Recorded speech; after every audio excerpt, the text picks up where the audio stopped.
que des personnes, quelques personnes, ont sacrifié la dignité de 27 millions de Camerounais, ont piétiné, bafoué. C'est violent, comme disait le panéliste tout à l'heure. C'est à se demander s'ils sont des Camerounais. Parce que là, l'humiliation a été publique. Il faudrait 2 générations pour nettoyer ça. Je dis bien 2 générations pour oublier ce qui s'est passé. Je pense là, quelqu'un parlait tout à l'heure de démission. Si certaines personnes avaient de la dignité, elles démissionneraient, elles auraient déjà démissionné. Par rapport, on n'a pas besoin d'attendre un décret, une décision d'un président quelconque.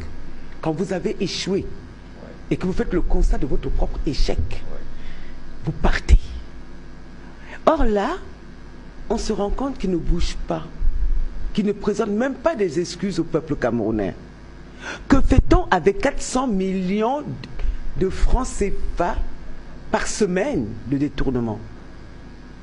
Il faut être un peu fou, excusez-moi de le dire, parce que les sommes avancées en termes de détournement sont tellement extraordinaires, des sommes foldingues, qu'un être normal ne saurait le faire. Je pense que nous avons affaire à des psychopathes. Je pense qu'on a affaire à des meurtriers. Je pense qu'on a affaire à des fous furieux. Ce ne sont pas des êtres humains. Parce que quelle que soit notre fin, toute fin a une fin. Je parle de fin, F-A-I-M, et fin, F-I-N. D'accord? Quelle est cette fin qui habite certains de nos compatriotes et qui n'a pas de fin? Cette boulimie, que fait-on avec 400 millions chaque semaine de rétrocommission, chaque semaine, toi un individu? C'est impossible à gaspiller. Quel que soit que veut-il acheter? Parce que je pourrais comprendre que quelqu'un détourne de l'argent pour payer la scolarité de ses enfants. Je peux comprendre que quelqu'un détourne de l'argent pour donner à manger à ses enfants. Ou même pour se payer une villa. Mais que fait-elle cette personne avec 440 millions? Parce qu'on ne parle que de ça. Mais je pense que ce sont des hommes à mettre dans des asiles de fous. Ce ne sont pas des gens normaux. Ils ont perdu tout repère spatio-temporel. Ça se soigne dans les hôpitaux. On peut l'appeler schizophrénie. Je vais dire que nous souffrons. Nous avons un peuple... Enfin, un petit groupuscule, un groupuscule d'êtres humains dans ce pays qui souffre de folie et qui conviendrait d'enfermer. Parce que depuis une semaine, moi j'attends des démissions. On le voit partout ailleurs, quelqu'un dit que non, on ne démissionne pas. Non. En France, le gouvernement Macron, il y a eu 7 démissions hein, oui. en un an. Donc ici, c'était normal même que tout le gouvernement parte. Parce qu'il y a eu un affront, il y a quelque chose de violent, de douloureux. Moi j'ai vu des Camerounais pleurer dans la rue, pleurer de chagrin. Que fait-on? Fait-on semblant de ne pas les avoir écoutés? Même si le chef d'État n'a pas réagi, les uns les autres auraient dû réagir par eux-mêmes, demander pardon au peuple camerounais de n'avoir pas été à la hauteur et de dire on fera que je sois remplacé en espérant que mon successeur fera mieux. Ce pays ne pourra pas se développer tant qu'il n'y aura pas d'hommes intègres. Quand je dis intègre, je ne dis pas que quelqu'un qui ne vole pas. Un homme qui ne vole pas, ça n'existe pas. Mais qui vole un peu moins, qui soit un peu plus patriote, qui soit un peu plus social, qui pense un peu plus aux autres. Car pour l'instant, quand on pille les caisses de l'État à hauteur de 440 millions toutes les semaines, je dis là, il y a un problème. Je n'ai pas dit que la corruption n'existe pas ailleurs. La corruption fait partie naturellement de l'humanité, des échanges commerciaux et autres. Mais là, ce n'est plus de la corruption, c'est de la folie.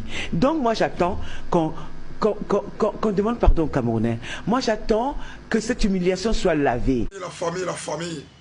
Quand j'entends les gens dire « quand on n'est pas cohérent », quand on n'est pas cohérent, comment? Quand on n'est pas cohérent, comment? Celui qu'on doit demander les comptes, c'est pas bien. C'est pas bien qu'on doit demander les comptes. C'est pas bien qu'on doit demander pourquoi la guerre n'est pas finie à Bamenda.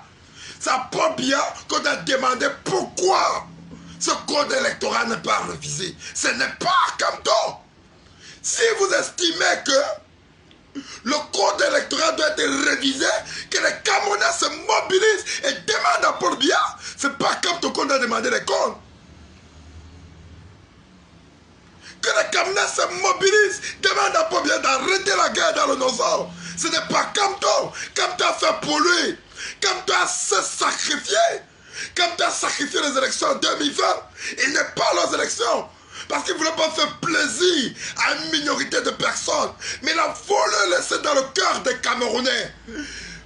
Oui. L'intérêt du peuple. Il n'est pas fier que les sang des Camerounais continuent à courir. Est-ce que les Camerounais avaient compris? Est-ce que les Camerounais, à ce moment, ont compris le message de Kamto? Et si les Camerounais avaient compris, les Camerounais devraient se mobiliser. Ce n'est pas Kamto qu'on a demandé les comptes. C'est à M. Paul Biya. Et si aujourd'hui Kamto estime qu'il va aller aux élections, en 2025, ce qu'on pouvait faire, c'est de soutenir Kamto et d'exiger que le code électoral soit révisé et que la guerre s'arrête à Bamenda. Mais ce n'est pas Kamto que vous allez demander les comptes. C'était le général 10. Bonjour les enfants, c'est papa. Nous sommes pratiquement 27 millions de Camerounais. 27 millions, prenons ce chiffre. Quand un Camerounais, ou deux, ou trois, quand un Camerounais à lui tout seul réussit à détourner 440 millions de francs CFA de rétrocommission par semaine, c'est pour que le reste vive avec quoi? Quand un Camerounais en lui tout seul réussit à détourner 440 millions de rétrocommission par semaine, c'est que lui-même, il veut faire quoi avec cet argent? Quand tu prends 440 millions par semaine, tu mets dans ta poche, chez toi, dans ta maison. Tu vis dans un pays où tu vois les mamans que tu handicapes. Parce que quand ils volent les 440 millions, là on est 27 millions. On va encore prendre l'argent des hôpitaux où? Si une personne, elle seule, embarque 440 millions, prend 440 millions par semaine, on va prendre l'argent des ponts où? On va prendre l'argent des routes où? On va prendre l'argent des tables bancs, des écoles où? Si une seule personne peut se permettre de prendre 440 millions de francs CFA de rétrocommission par semaine, c'est même une insulte à notre pays. C'est-à-dire que c'est même tourner tout un pays en bourrique. C'est-à-dire que tourner tout un pays en ridicule. C'est même tourner tout un pays en ridicule. Quand toi, tu prends ça, c'est que les autres vont vivre avec quoi? Bon. Maintenant, un bonhomme comme Pomba, quand tu il prend, parce que c'est lui, hein, toujours.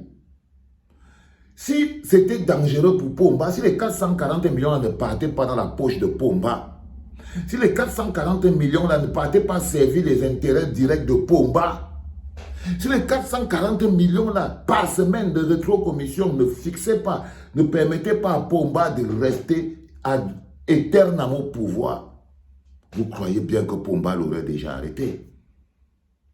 Donc il détourne ces 440 millions et Pomba a son intérêt derrière.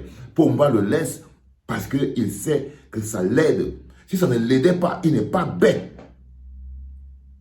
Quelqu'un ne peut pas piller votre pays dont vous avez vous avez reçu le mandat pour gérer 440 millions par semaine. Vous ne voyez pas vous-même où ça part, mais vous le laissez toujours. Non. Non. Il les envoie tous voler. Parce que voler est une mode de gouvernance. 440 millions de francs CFA de rétrocommission par semaine. Non. Nous n'avons plus affaire à des détourneurs. Nous n'avons plus affaire à des simples... Ce n'est plus des... Non, c'est des fous furieux.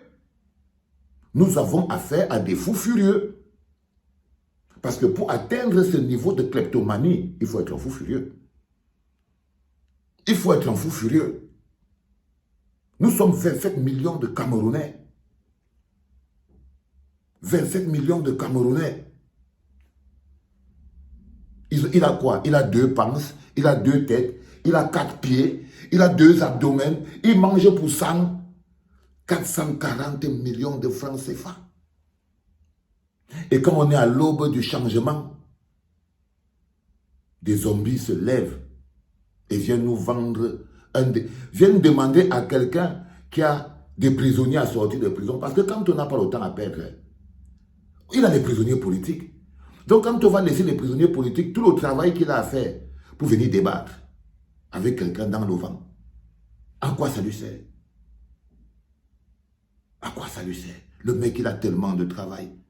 Le mec il se bat pour pouvoir avoir un code électoral consensuel. Il va laisser ça pour venir débattre un coin.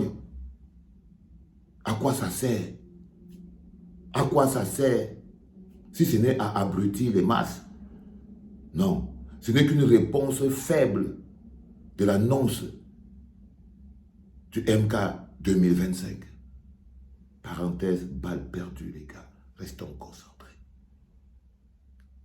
Quand un être humain, quand une gouvernance intègre que quelqu'un peut voler 440 millions de rétrocommissions par semaine sans qu'il n'arrive rien à cette personne, elle n'est ni obligée de démissionner, ni aller en prison, alors c'est une gouvernance qui est vouée à ça, qui a décidé de sacrifier le peuple pour l'intérêt d'un petit groupuscule. Ça veut dire que nous sommes dans la mafia. Ça veut dire que 5% des Camerounais détiennent la vie et la fortune de 27 millions de Camerounais dans leur poche. Dans leur poche. Dans leur poche. C'est pour ça qu'il faut savoir que nous avons une seule cible, un seul adversaire, c'est Pomba. Et un seul objectif, c'est d'offrir à notre pays une alternative. Un seul programme, un seul projet et un seul homme, une seule date, MK 2025. Le reste, c'est du bavardage et des frustrations. C'est du bavardage et des frustrations. C'est du perdant. Le reste, c'est un perdant fondamental. C'était papa.